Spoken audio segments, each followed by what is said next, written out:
Hello everyone, final revision में आपका स्वागत है और मैं हूँ यश। आज का हमारा लेक्चर ज्योग्राफी के करंट अफेयर्स का होगा। मतलब लास्ट ईयर जितने भी ज्योग्राफी से संबंधित करंट अफेयर्स के टॉपिक हैं वो इसमें डिस्कस किए जाएंगे और जितने भी प्लेसेस इन न्यूज़ बच जाएंगे वो अगले लेक्चर में कवर करेंगे हम।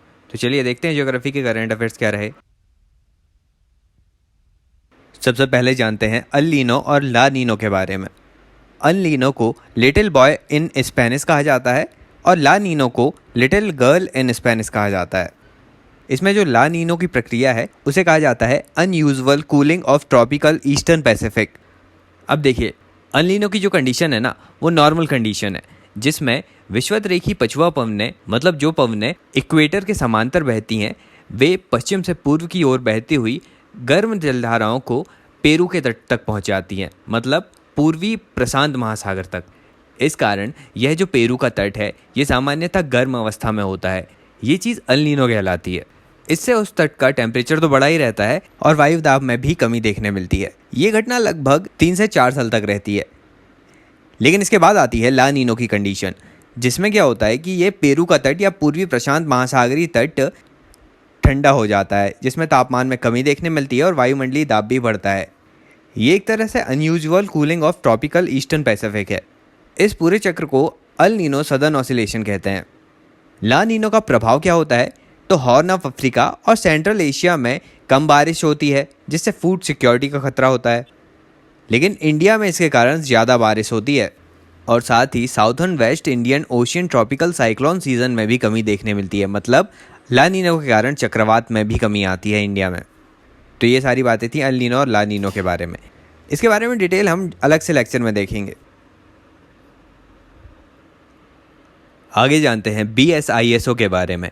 BSISO का मतलब है boreal summer intra seasonal oscillation. BSISO के ऊपर रिसर्च किया है इनकॉइस ने, Indian national centre for ocean information services. ये मिनिस्ट्री ऑफ अर्थ साइंस के अंतर्गत आता है। अब देखिए, पूरा हिंद और प्रशांत महासागर का जो क्षेत्र है वह BSISO से प्रभावित होता है। इसमें उच्च दाब और निम्न दाब का पूरा क्षेत्र परिवर्तित होते रहता है, जो मॉनसून को प्रभावित करता है। देखिए क्या होता है ना कि अल नीनो और ला नीनो के कारण जो एक वायु प्रवाह का एक पूरा सेल जो क्रिएट होता है, वो पूरा सेल ही एक से दूसरे स्थान पर मूव करने लगता है, जो कि मॉनसून को प्रभावित करता है। ये घटना जुलाई, अगस्त, सितंबर का मॉनसून प्रभावित करती है। लेकिन boreal summer intra seasonal oscillation के कारण हम कोस्टल मैनेजमेंट को अच्छी तरह समझ सकते हैं। आगे बात करते हैं NJO के बारे में, Madden Julian oscillation. Madden Julian oscillation 30 से 60 दिनों के मध्य रिपीट होता है। इसमें क्या होता है ना कि पहले तो पश्चिमी हिंद महासागर के ऊपर संवहन के कारण वर्षा का क्षेत्र निर्मित होता है। फिर वर्षा का यह क्षेत्र धीरे धीरे पूर्व की ओर अफ्रीका, हिंद महासागर और भारतीय उपमहाद्वीप के कुछ हिस्सों में बढ़ता है। फिर वर्षा का यह क्षेत्र धीरे धीरे इंडोनेशिया और पश्चिमी प्रशांत तक पहुंचता है। इसके बाद वर्षा पश्चिमी प्रशांत महासागर के उत्तर पूर्व में आगे बढ़ती है और अंत में मध्य प्रशांत में जाकर समाप्त हो जाती है। तो यह पूरी घटना मतलब मॉडर्न जूलियन ऑसिलेशन उष्णकटिबंधीय वायुमंडल में वैश्विक स्तर पर होने वाली घटना है। इसका प्रभाव क्या होता है तो उष्णकटिबंधीय चक्रवात को यह बढ़ावा देता है, क्योंकि यह उनके लिए अनुकूल परिस्थितियों का निर्माण कर देता है। भारत में यह अक्टूबर, नवंबर और दिसंबर के मानसून को प्रभावित करता है और अल नीनो सदर्न ऑसिलेशन की घटना को भी प्रभावित करता है। अब याद रखिएगा कि boreal summer intra seasonal oscillation जो है वह है जुलाई, अगस्त, सितंबर के मानसून को प्रभावित करेगा और मॉडर्न जूलियन ऑसिलेशन अक्टूबर, नवंबर, दिसंबर के मानसून को प्रभावित करेगा। अब जानते हैं पैसिफिक डिकेडल ऑसिलेशन के बारे में। ये नॉर्थ ईस्ट इंडिया में होने वाली वर्षा को कम करता है। सामान्य स्थिति में क्या होता है कि नॉर्थ अमेरिका में बाएं ओर ठंडी जलधारा के कारण यह क्षेत्र ठंडा होता है और चाइना और जापान के पास प्रशांत महासागर का क्षेत्र गर्म होता है, जिससे कि यहाँ पर चाइना, जापान में एग्रीकल्चर और फिशिंग के लिए अच्छा एटमॉस्फेयर रहता है। लेकिन लगभग हर 10 साल के बाद यह अवस्था भी परिवर्तित होती है। इसी कारण नॉर्दर्न अमेरिका के बाईं ओर गर्म जलधाराएं आ जाती हैं और चाइना और जापान का प्रशांत महासागरीय क्षेत्र ठंडी जलधाराओं से युक्त हो जाता है और गर्म तथा ठंडी जलधाराओं के इसी एक्सचेंज को पैसिफिक डिकेडल ऑसिलेशन कहते हैं। यही कारण है कि नॉर्थ ईस्ट इंडिया में इस समय कम वर्षा देखने मिलती है। चलिए अब आगे बात करते हैं डिजिटल ओशिन के बारे में। तो यह इनकॉइस द्वारा चलाया जा रहा मिशन है जिसमें ओशिन से जुड़ा सारा डाटा एक जगह पर डिजिटल रूप से संग्रहित करना है। सी बैट 2030 प्रोजेक्ट क्या है? 2030 तक हमें पूरे ओशिन बैट की मैपिंग करनी है जो 2017 से शुरू की गई थी। अभी तक इसका 19% कार्य पूरा हो चुका है। अब इसमें मैपिंग कर कौन रहा है? यह मैपिंग दो ऑर्गेनाइजेशन के माध्यम से की जा रही है। पहला है general bathymetric chart of the ocean, जो कि एक इंटर गवर्नमेंटल ऑर्गेनाइजेशन है जिसकी स्थापना 1903 में हुई थी। और दूसरा है निपॉन फाउंडेशन, जो कि एक एनजीओ है। अब याद रखिएगा कि 21 जून को वर्ल्ड हाइड्रोग्राफी डे मनाते हैं। आगे बात करते हैं मेडिकेन्स के बारे में, या फिर इसे मेडिटेरेनियन हरिकेन्स भी कहा जाता है। यह भूमध्य सागर के चक्रवात हैं जो शीतोष्ण कटिबंधीय चक्रवात हैं।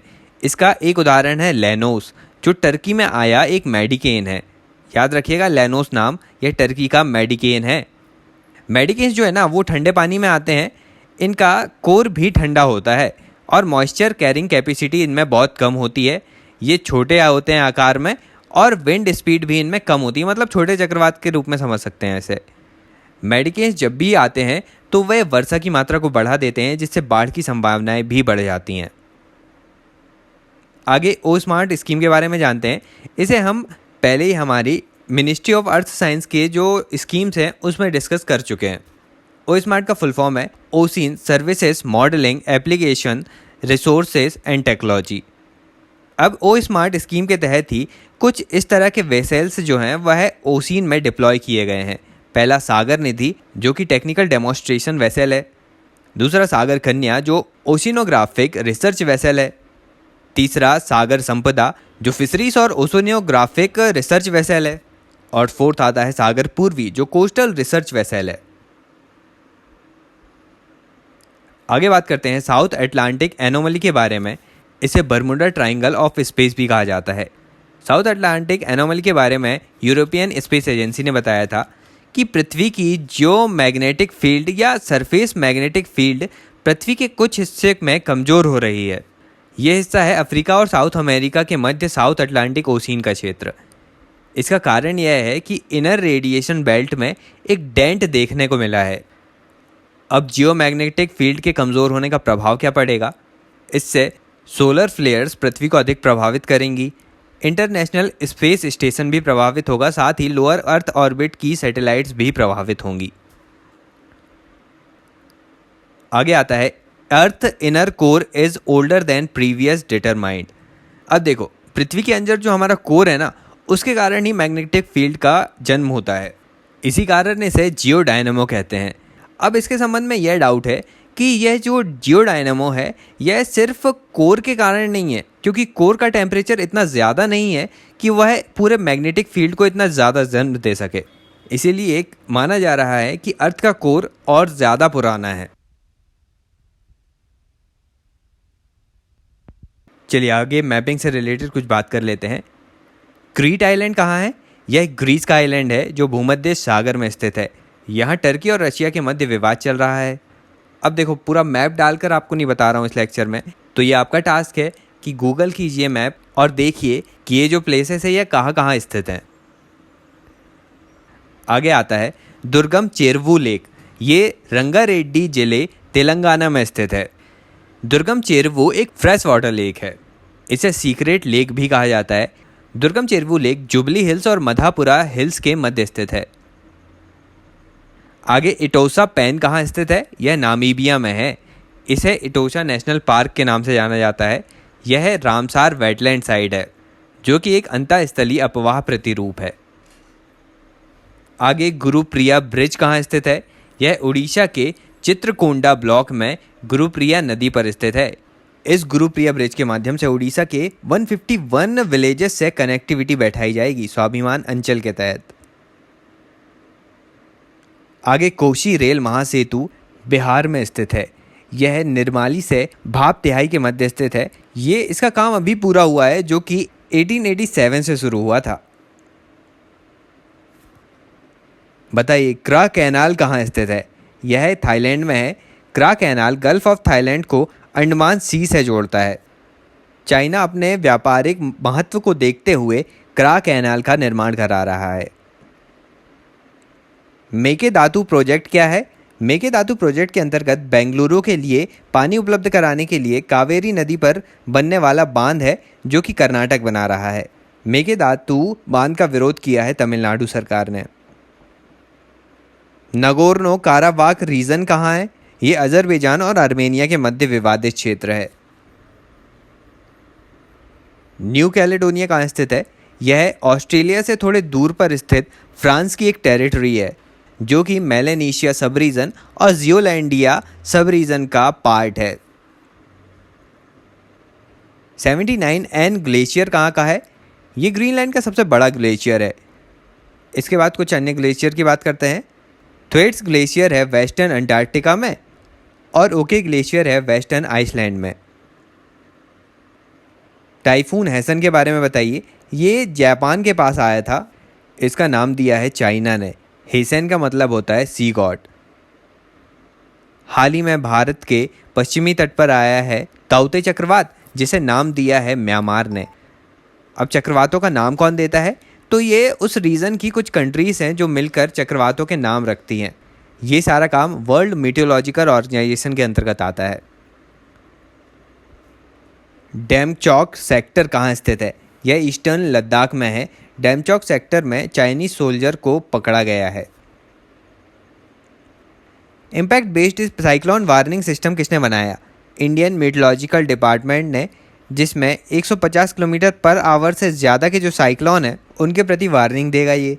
अब इंडियन मीटियोलॉजिकल डिपार्टमेंट ने ही NDMA और सेंट्रल वाटर कमीशन के साथ मिलकर डेवलप किया है southern Asian flash flood guidance system. आगे बताइए, इंडस सचर जोन क्या होता है? इसका मतलब होता है कि हिमालय के समीप दो प्लेटों के मध्य का जो क्षेत्र है उसे इंडस सचर जोन कहते हैं। ये न्यूज़ में इसलिए है कि लद्दाख रीजन में यूरेशियन प्लेट और इंडो ऑस्ट्रेलियन प्लेट के मध्य टेक्टोनिक एक्टिविटी देखी गई है। कालेश्वरम लिफ्ट इरिगेशन प्रोजेक्ट कहाँ का है?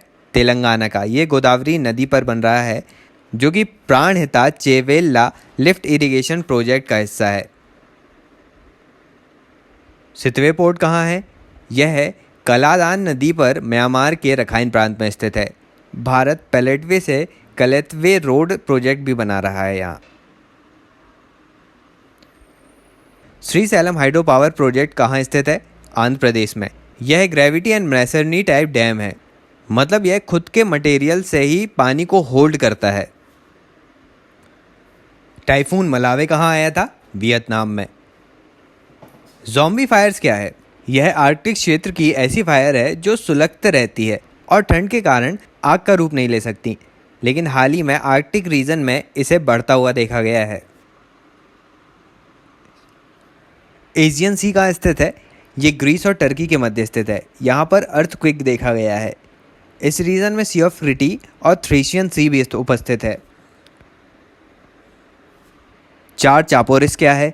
यह असम का एक क्षेत्र है। यहाँ के लोगों के कल्चर और हेरिटेज को दिखाने के लिए म्यूज़ियम बनाया जा रहा था जो कि विवाद में आ गया है।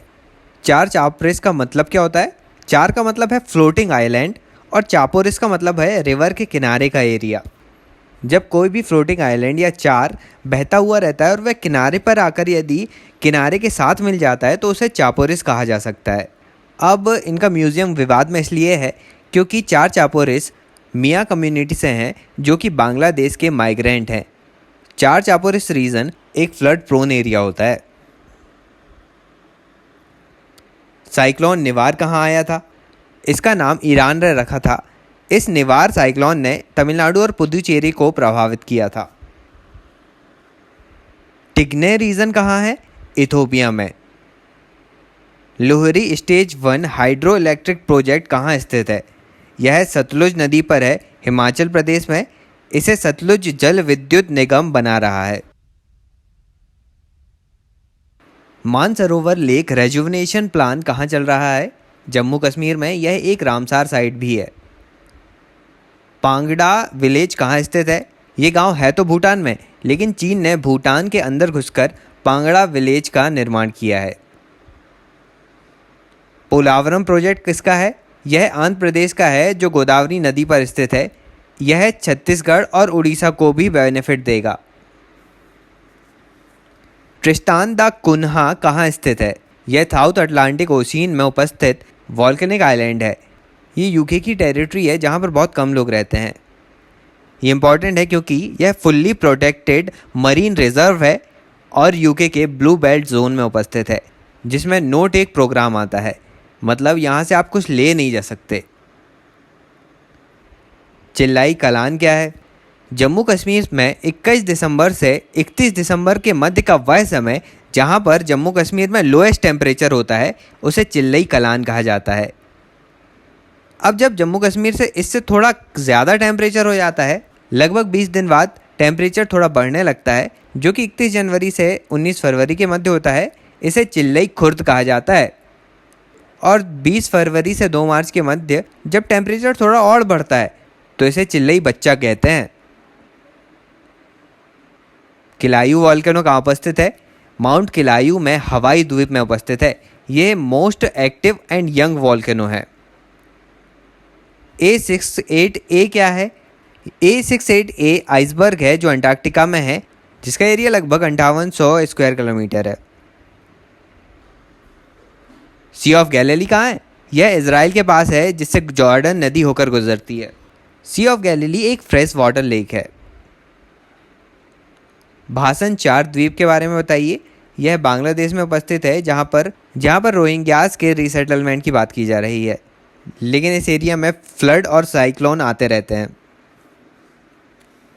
बुरेवी साइक्लोन कहाँ का है? यह बे ऑफ बंगाल से गुजरता हुआ तमिलनाडु को प्रभावित करेगा। फोर्डो फ्यूल एनरिचमेंट प्लांट कहाँ का है? ईरान का। हल्दीबारी चिलहटी रेल लिंक परियोजना कहाँ से कहाँ तक है? इंडिया से बांग्लादेश। कोई लवर ब्रिज कहाँ उपस्थित है? बिहार में सोन नदी में। प्रेट्स आइलैंड या डोंगसा आइलैंड कहाँ उपस्थित है? साउथ चाइना सी में। पोंग डैम कहाँ है? हिमाचल प्रदेश में, जिसमें महाराणा प्रताप सागर रिजर्वायर भी उपस्थित है। यहाँ रिनाउंड बर्ड सेंचुरी भी है।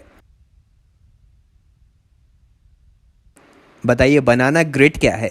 बनाना ग्रिड फूड प्रोसेसिंग से संबंधित है। इसमें केरल केले को छोटे छोटे टुकड़ों में तैयार करेगा। इसे तैयार कर रहा है CSIR NIIST, national institute for interdisciplinary science and technology. Kochi Bangalore natural gas pipeline के बारे में बताइए। ये गुजरात से केरल के मध्य 450 किलोमीटर लंबी पाइपलाइन है, जिसे गेल ने बनाया है। इसकी capacity 12 MN standard cubic metre per day है। जुकोव फॉरेस्ट फायर कहाँ लगी थी? तो जुकोव वैली है नागालैंड और मणिपुर की सीमा में। यहाँ जुकोव लिली फ्लावर मिलता है। जुकोव फॉरेस्ट को नागालैंड का वैली ऑफ फ्लावर भी कहते हैं। ग्रैंड यूटोपियन रेनेसेंस डैम कहाँ स्थित है? वाइट नील नदी पर। लेक चाड क्या है? चाड नाइजीरिया कैमरून के मध्य स्थित लेक चाड है। यहाँ पर जो साहिल रीजन है वह सहारा डेजर्ट से साउथ में एरिड रीजन के मध्य उपस्थित है। सेमेरू वॉल्केनो कहाँ उपस्थित है? इंडोनेशिया के जावा प्रोविंस में। जिया ढाल रिवर कहाँ है? ये नदी सुबनश्री नदी में मिलती है, जो ब्रह्मपुत्र नदी की सहायक नदी है। इसमें बाढ़ भी बहुत आती है। इसे sorrow of Dhemaji district of Assam कहा जाता है। इसका अन्य नाम कुमोतिया या समपारा है। रेटल हाइड्रो इलेक्ट्रिक प्रोजेक्ट किसका है? चेनाब नदी पर बन रहा है यह कश्मीर में। Lower Arun hydro electric project कहाँ बन रहा है? नेपाल की अरुण नदी पर। इसका डेवलपमेंट कर रहा है सतलुज जल विद्युत निगम लिमिटेड। वेम्बनाड लेक कहाँ स्थित है? दुनिया की सबसे लंबी और केरल की सबसे बड़ी लेक है। वेम्बनाड लेक में ही वेलम कल्ली बोट रेस भी होती है। वर्ल्ड्स फर्स्ट एनर्जी आइलैंड कहाँ बन रहा है? यह डेनमार्क बनाएगा, नॉर्थ सी में। इसे energy island Denmark offshore wind turbine के माध्यम से बनाएगा। डोनी मलाई आयरन ओर माइन कहाँ स्थित है? कर्नाटक में। डुबरी फुलवारी ब्रिज कहाँ पर है? यह 19 किलोमीटर लंबा होगा और इंडिया का सबसे लंबा ब्रिज बनेगा। यह असम से मेघालय को जोड़ेगा। डुबरी फुलवारी ब्रिज में जापानीज फंडिंग होगी।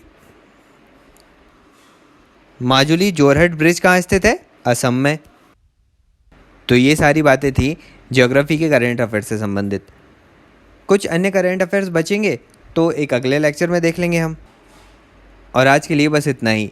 आज के लेक्चर में आपको गूगल से सर्च करके सारे लोकेशंस देखने हैं। चलिए अब अभी के लिए चलता हूँ। मिलते हैं अगले वीडियो में एक नए टॉपिक के साथ। Thank you so much for listening.